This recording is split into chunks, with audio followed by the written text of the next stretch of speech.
Hi friends, good morning. आज मेरा Russia में थर्ड डे है और अभी तक स्टे मेरा अच्छा है, ठीक है, ऑल गुड। फिर आज हम बात करेंगे रशिया के इमिग्रेशन क्वेश्चंस और चैलेंजेस के बारे में। एक्चुअली मुझसे तो कुछ ज़्यादा सवाल नहीं पूछा गया है, इनफैक्ट कुछ भी नहीं पूछा गया।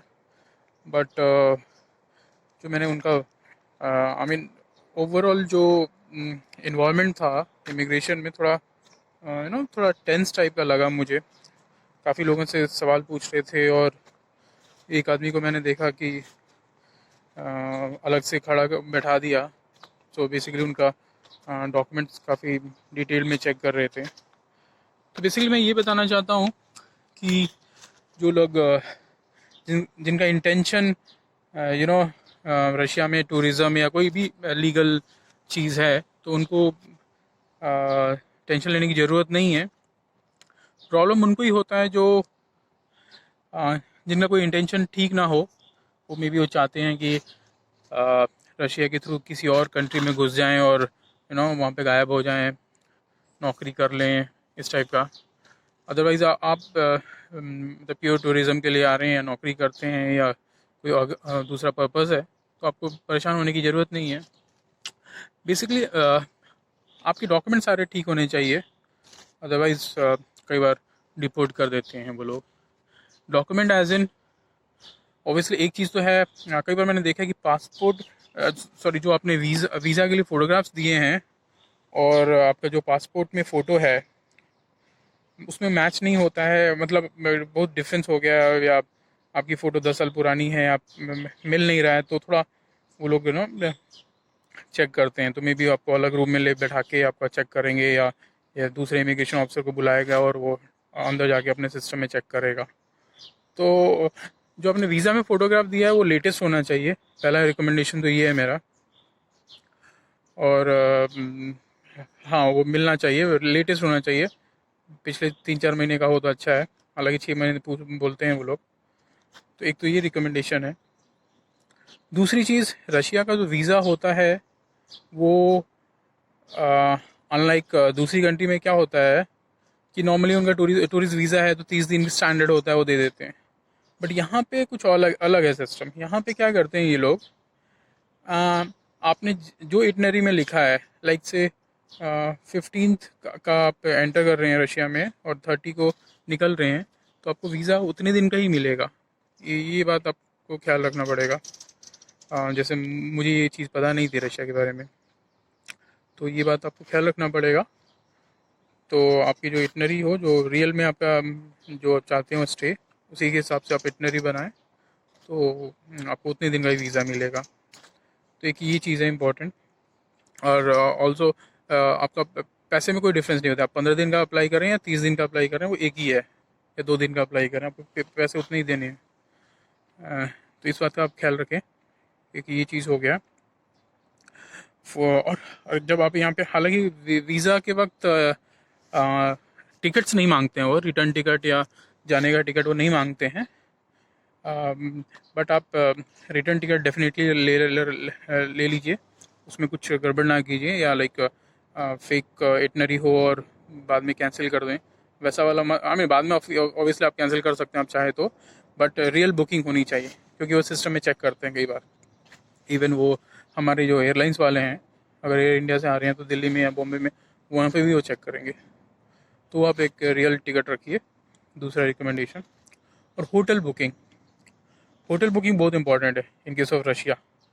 या होटल बुकिंग नहीं है, आप फ्रेंड्स के पास जा रहे हैं तो फ्रेंड्स की पूरी डिटेल रखें। वो रियल में चेक करेंगे वो लोग। या कई बार क्या होता है, उनको कुछ डाउट हो तो वो लोग फ्रेंड्स को कॉल भी करते हैं, कॉल करके पूछते हैं कि आप क्या किसी अपने फ्रेंड को, इंडियन फ्रेंड को एक्सपेक्ट कर रहे हैं यहाँ पे, और उससे आप उनसे सवाल पूछेंगे कि क्यों आ रहे हैं, वो लोग क्या करते हैं, ये आपके फ्रेंड एक्सेट्रा। ये है। आपका वो फाइनेंशियल स्टेटस भी देखते हैं कई बार, कि मतलब आप क्या काम करते हैं। जॉबलेस हैं तो आपका बैंक बैलेंस कैसा है, पेरेंट्स ने स्पॉन्सर किया है तो उस केस में मतलब आपके पास बैंक बैलेंस वगैरह, ये सारी चीज़ें देखते हैं वो। तो इस बात का भी आपको ख्याल रखना है।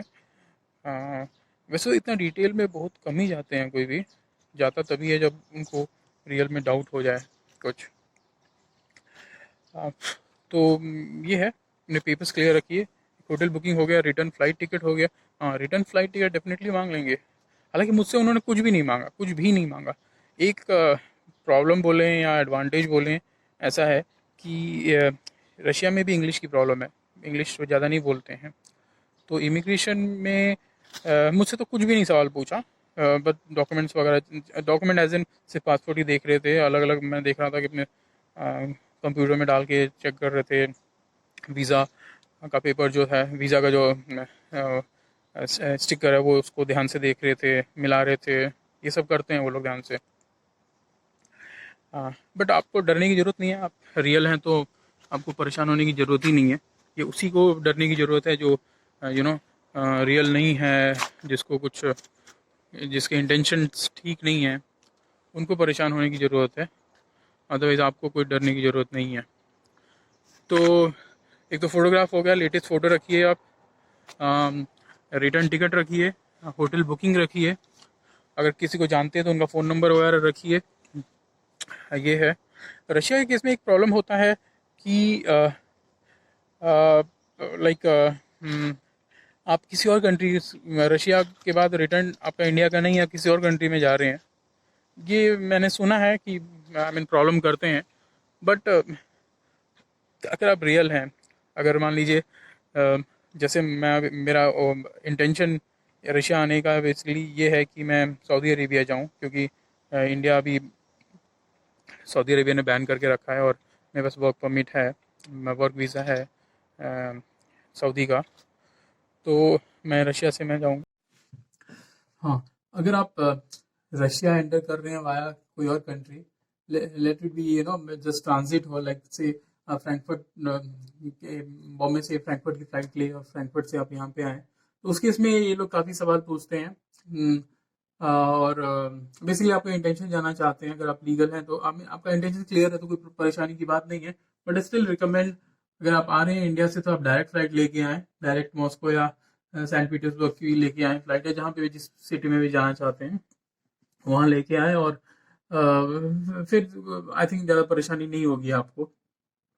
आपको ये समझने की ज़रूरत है कि क्यों इतने सवाल पूछते हैं, क्योंकि इंडियन सब कॉन्टिनेंट के बहुत सारे लोग या और दूसरे डेवलपिंग कंट्री के लोग क्या करते हैं, India as a entry point to Europe use करते हैं। वो लोग यहाँ पे आते हैं और फिर ना सडनली डिसअपियर हो जाते हैं और नौकरी वगैरह कर लेते हैं, इलीगल तरीके से रहते हैं।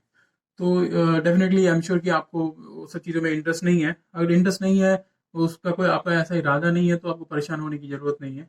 बट आप जो भी बोले, आपको, आप उस चीज़ को सपोर्ट कर सकें, उसके बाद आपके पास डॉक्यूमेंट्स हो, जो भी तरीका हो, वो सब आप सपोर्ट करने के लिए आप रेडी रहिए। तो ये है। बट आप टूरिज्म के लिए आ रहे हैं, आपका प्लान है कि रशिया में आएँ, देन जर्मनी में जाएँ, और उसके बाद पेरिस वगैरह जाएँ, यूरोपियन कंट्रीज को पूरा कंप्लीट करके वापस जाएँ। तो उस केस में आपको क्या करना चाहिए, रशिया इधर आप पहले एंटर करें या लास्ट में एंटर करें। पहले एंटर करें तो डेफिनेटली आप डायरेक्ट फ्लाइट लें, इंडिया से डायरेक्ट फ्लाइट आए मॉस्को, या जो भी सिटी में आना चाहें वहाँ पे आएँ। और उसके बाद आपके पास सारे बुकिंग होने चाहिए, सारी इटनरी रखें आप, रिटर्न टिकट रखें फाइनली जहाँ से भी आप रिटर्न कर रहे हैं। तो आई डोंट थिंक इसमें प्रॉब्लम होगा। तो इस सब सारी बातों का ख्याल रखें। हालांकि इंडिया और रशिया का रिलेशन अच्छा है, तो वैसे पॉलिटिकली तो कोई प्रॉब्लम नहीं होगा। बट डेफिनेटली मैंने एक चीज़ देखा यहाँ पे, इमिग्रेशन में एटमोसफेयर बड़ा टेंस था। मे बी वैसे एक कल्चर की बात करूँ, रशिया में लोग उतना स्माइल नहीं करते हैं। अब जैसे दूसरे यूएस वगैरह में जाएं, ऑस्ट्रेलिया में जाएं, या चाइना में जाएं, तो लोग स्माइल करके बातें करते हैं। बट यहाँ पे ऐसा वैसा बड़ा स्माइल करके नहीं बातें। बट इट डजंट मीन कि लोग अच्छे नहीं हैं, लोग बहुत अच्छे हैं। मैंने अभी 3 दिन में मैं जो फील किया बता रहा हूँ आपको, लोग बहुत अच्छे हैं, इनका ये कल्चर है। स्माइल कम करते हैं बट बातें अच्छी करते हैं, हेल्प करते हैं आपका। तो ये है, ये सारी चीज़ों का आप ख्याल रखें, तो आई डोंट थिंक इमिग्रेशन में कोई प्रॉब्लम होगी। आपको मैं समराइज़ कर दूँ हमारी पूरी पूरी बातें। पहली पहली चीज़ तो एक आपका जो वीज़ा में फ़ोटो दें वो लेटेस्ट रखें, पिछले 2-3 महीने का रखें। और उसके बाद आप अपना हुलिया चेंज ना करें ऑब्वियसली, दाढ़ी उड़ी ना बढ़ा लें या कुछ बाल बड़े ना कर लें, तो सेम टाइप का रखें, तो एक बहुत इंपॉर्टेंट चीज़ है। अदरवाइज आपसे से सवाल पूछेंगे, हो सकता है आपको टाइम लगे इमिग्रेशन में, अपना चेक करें वो सब। तो एक चीज़, दूसरी चीज़, होटल बुकिंग बहुत इंपॉर्टेंट है, वो रखें आप। रियल रखें। जब किसी फ्रेंड के पास जा रहे हैं, हॉस्टल वगैरह यूज़ कर रहे हैं, तो अगेन उसका सब एक्सप्लेनेशन और डिटेल्स रखें। ये हो गया दूसरी। रिटर्न टिकट रखें, ये तीसरा है। रिटर्न टिकट डेफिनेटली बहुत ज़रूरी है। और बैंक बैलेंस या आपके फाइनेंशियल स्टेटस कई बार पूछ सकते हैं, अगर काफ़ी डिटेल में जा रहे हैं, कोई डाउट हुआ तो। अदरवाइज तो ये चीज़ें नहीं पूछते हैं, बट आप तैयारी रखें। स्पेशली अगर आप नए हैं, पहली बार ट्रैवल कर रहे हैं, स्टार्टिंग, आपके पासपोर्ट में बहुत सारे स्टैंपिंग्स नहीं है, तो ये सवाल पूछ सकते हैं। ये इस बात का ध्यान रखें, कंफर्टेबल रहें, इतना परेशानी होने की जरूरत नहीं, आप कुछ गलत काम नहीं कर रहे हैं तो। ये हो गया। और एक रिकमेंडेशन ये है कि ट्राई करें कि आप डायरेक्टली रशिया में आए, डायरेक्ट फ्लाइट लेके आए, वाया ना आए दूसरी कंट्री के। ये भी बड़ा एक मैटर करता है इन केस ऑफ रशिया। और बस इलीगल तरीके से ना रहें। जब आपका वीज़ा, जब तक वीज़ा है उसके बीच में आप कंट्री एग्जिट कर दें, और बस, कोई प्रॉब्लम नहीं है। और ये बाय द वे, इस पर्टिकुलर सिचुएशन की बात, एक बात और इम्पोर्टेंट बात बता दूं आपको, जैसे इमिग्रेशन क्लियर होगा तो यहाँ पे आरटीपीसीआर अगेन होगा, और यहाँ पे परेशान, आई मीन आपको रोकेंगे नहीं, आपको जस्ट आरटीपीसीआर करेंगे और आप फ्री हैं जाने के लिए, कोई क्वारंटीन की जरूरत नहीं है।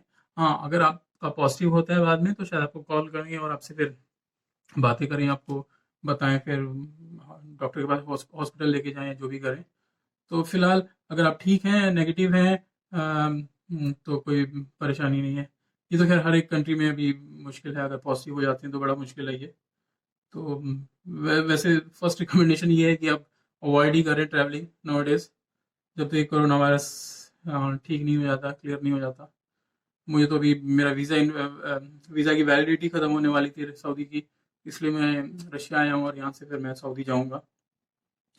बस यही सब खेल रहे, बातों का ध्यान रखें, और सब ठीक रहेगा, फिर कोई प्रॉब्लम नहीं रहेगा। और हम लोग हमेशा काम की बातें करते रहेंगे। Please follow my channel, YouTube channel नया है, नया नया स्टार्ट किया है मैंने, basically to share my experience. So please follow my YouTube channel, like, comment करिए, कोई सवाल है तो ज़रूर पूछिए मेरे से। और फिर हम बातें करते रहेंगे हमेशा। Thank you so much, thank you guys.